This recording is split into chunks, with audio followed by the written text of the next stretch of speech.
อันนี้คือครัวเนาะครัวบ้านนะคะ คนกำลังที่ไปเก็บจิรอ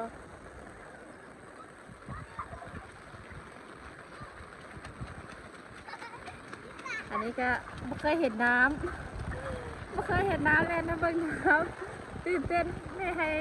เบิ้งน้ำฝนสาวน้อยสาวน้อยก็บอกเลยนะแม่เด็กก็บอกก็มีนะแม่น้ำตัวแบบนี้ดูน้ำขึ้นรถฟังเห็นก็มันสุดยานบนนั้นโอ้ขัวบ้านนาขามขัวบ้านขัวน้ำไห้ว้าวพ่อน้ำกำลังไหลมาแห้งๆเลยน้ำกำลังไหลมาแห้งๆ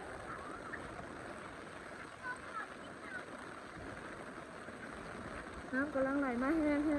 งๆโอ้โอ้คุณลูกน้ำบ้วนปลาถูกน้ำที่ทางเทิงมันมีเขื่อนมันเป็นเขื่อน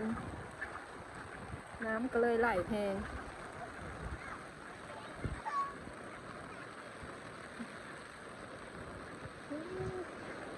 มือสองสามมือก่อนเห็นยังบอเห็นน้ำซ้ำนี้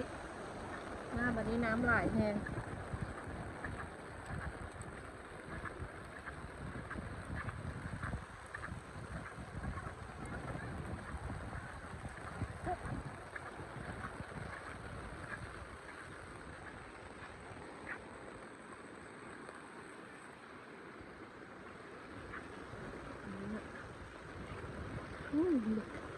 ว้าวดูน้ำ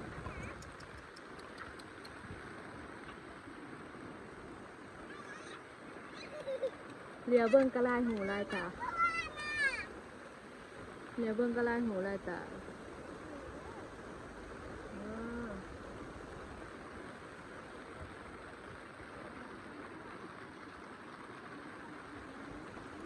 แม่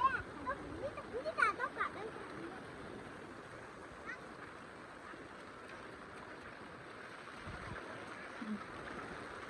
ค่ะนี่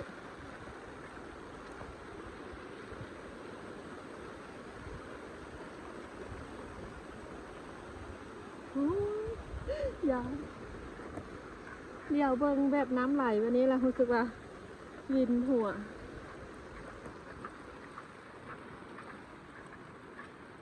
เจ็บจีรอเหินกล้วยเหรอไปหาเจ็บจีรอได้ก็จะเขาฮิปเจ็บจีรอได้บักหลาย